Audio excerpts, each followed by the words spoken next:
Good morning friends, আমি মৌমিতা। আমার channel আর ক্রিস্টালে তোমাদের অনেক অনেক ওয়েলকাম আর ভালোবাসা দিয়ে একটা নতুন ব্লগ শুরু করলাম। বাজে এখন 11:30, এখন থেকে ব্লগ শুরু করলাম। ঘরদোর ঝাড়াঝুড়ি হচ্ছে, বাসি ঘর। আসলে কালকে রাতে মেয়েটার আবার সর্দি লেগেছে, সে কিছুতে ঘুমাচ্ছে না। 2টোর দিকে ঘুমালো। মানে যা হয় সর্দি হলে, নাক বন্ধ হয়ে যাচ্ছে, গলা ব্যথা, জ্বালা। এই জন্যই ওর গলা ব্যথা 2 দিন ধরে বলছিল। কালকে একটু গরম জলও খাইয়েছি বানিয়ে, কারণ ও তো আর গার্গেল করতে পারবে না, তাই উষ্ণ গরম জল খাইয়ে ঘুম পাড়িয়েছি। তবুও বাচ্চা মানুষ তো 2টো অবধি উসপুস করেছে। তারপরে যাও বা ঘুমালো, সে খালি অক অক অক অক এমনি থেকে করছে। আর এই অক মানেই ও বমি টমি করে। ওই জন্য আমারও ঠিক করে ঘুম হয়নি। ভোর 4টের দিকে ও শান্ত হয়ে ঘুমালো, আমি একটু নিশ্চিন্তে ঘুমাতে পারলাম।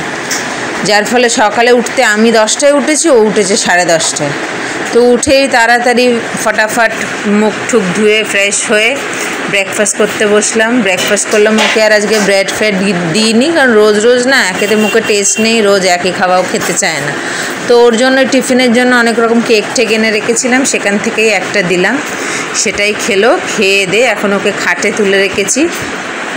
বাবা বলছিল ওর ডাস্ট অ্যালার্জি হলে ওর মুখে একটা বেঁধে দিবি যখন তুই ঘরদোর ঝাড় দিবি। দেখো এখনও কিন্তু 12টা বাজেনি, আমি 12টার আগেই চেষ্টা করছিলাম ঘরদোর ঝাড় দিতে। এই ঘড়িটাকেও বাবা ঠিক করেছে, কিন্তু ও কি আর রাখে ওইটা মুখে। তো এইদিকে দেখো বাবা আবার 2টো বিড়া কিনে এনেছে, এটা সেটা রাখার জন্যে আছে, আবার তুলে নিয়ে এসছে।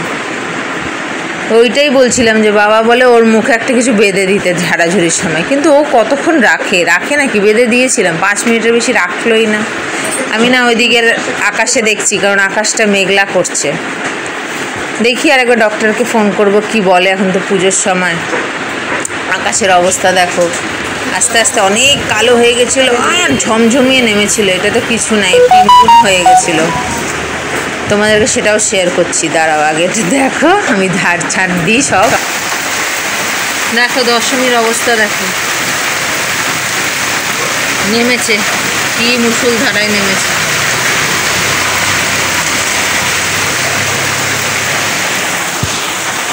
আমার সব ঝাড়ু ডাস্টবিন হয়ে গেছে, রান্না হচ্ছে। কি অবস্থা, 1:35। আজকে হচ্ছে আমাদের গাজর ডাল, ভাত আর আর মাছ দিয়ে বেগুন আলু দিয়ে তরকারি। দুষ্টুর মাথা আজকে ভিজায়নি, ঠান্ডা লেগেছে। মাথা উঁচু করে চুল বেঁধে স্নান করিয়েছি, কারণ ওই গা হাত পা মুছিয়ে দেওয়ার থেকে 2 মগ জল গায়ে ঢেলে দেওয়া ভালো। গরম জল, বাইরে মুষলধারে বৃষ্টি হলে এখনো কালো বৃষ্টি হয়ে যাচ্ছে। এই স্নান করে এলাম, আমি মাথায় জল দিই না, বসি খাওয়াতে। দেখো 10:30, খাওয়া দাওয়া হয়ে গেছে, ফ্রিজে খাওয়া তুলে দিয়েছি। দুষ্টুর খাওয়া হয়ে গেছে, দুষ্টুকে ওষুধ খাইয়ে দিয়েছি। মেয়ের কাপড় চোপড়, আমার কাপড় চোপড় সব ঘরে মেলে দিয়েছি। মেয়ের খেলনা তুলে বিছনা ঝাড় দিয়ে দিয়েছি। এমনকি মেয়েকে ওষুধও খাওয়ানো হয়ে গেছে। আজকে দুপুরের পরে আর সন্ধ্যায় কিছু ব্লগ করিনি, কারণ সন্ধ্যাবেলা তেমন কিছু করছি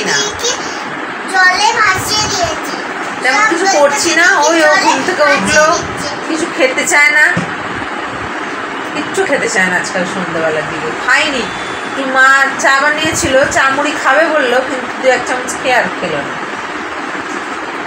তো ভাত খাইয়ে দিলাম রাতে, ও খেলা করছিল। এই আর এখান থেকে ঠাকুর যাওয়ার কথা ছিল, গেল না। অ্যানাউন্স করলো যাবে আর কিছুক্ষণের মধ্যে, কিন্তু গেল না। কি জানি কোন দিক দিয়ে চলে গেল। এই আমাদের পাড়ার ঠাকুরটা।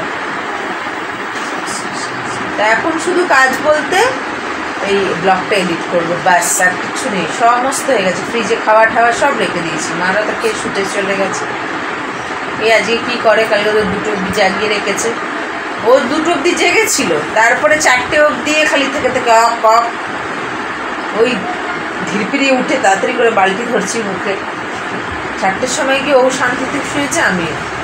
আজকে আবার কী করবে জানি না। দুপুরবেলা কিন্তু ভালো ঘুমিয়েছে, কোনো কাশি না কিছু না, ভালোই ঘুমিয়েছে। দেখি কালকে ডক্টরকে ফোন করব। আজকে করতাম কিন্তু আজকে দশমী, বিজয়া দশমী, নাও তুলতে পারে, তাই কালকে করবো। দেখি কি বলে, শনিবার বসছে কিনা। বৃষ্টি তো ভালোই হলো আজকে।